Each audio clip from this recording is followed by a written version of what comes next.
With the superhero boom well into full swing, I always wondered why film studios would never give game franchises some love. Well, here's your prime example with a top 5 worst movies based on video games. Number 5. Postal.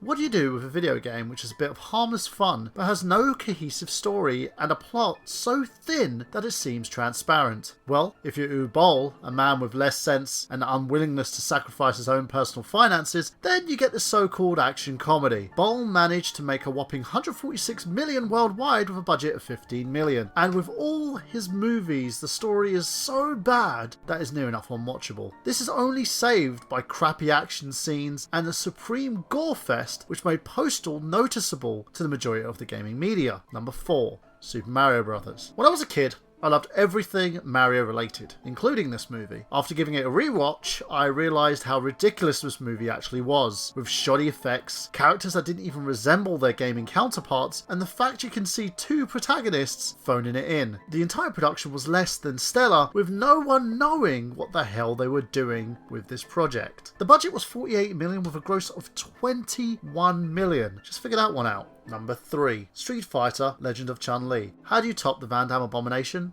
Well, you make a Street Fighter movie that made the former look like an Oscar winner. The first thing they've done wrong is change Chun-Li's backstory, and secondly, they decided to cast against type by casting Smallville's Christine Cook as Chun-freaking-Li. Figure that one out. The fight sequences were awful, characterizations were abysmal, and the fact that no one working on this movie seemed to understand what the hell Street Fighter was, this was kind of the reason why this movie was completely and utterly garbage. The budget was 50 million with a box office of 12.8 million.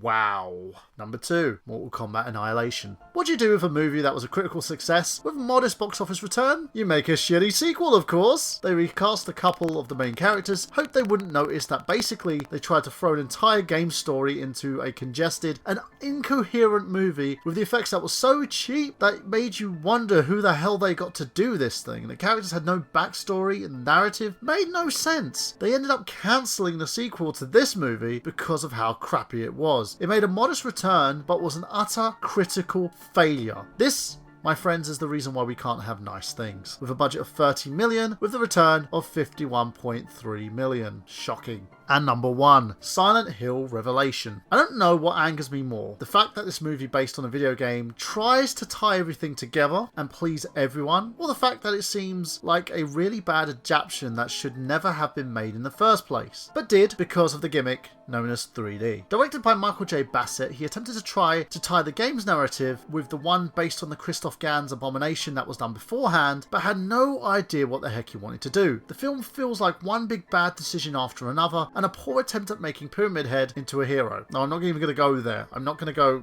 why this is all wrong. If you're not a Silent Hill fan, just check out Twin Perfect's like Silent Hill retrospective and that will tell you everything.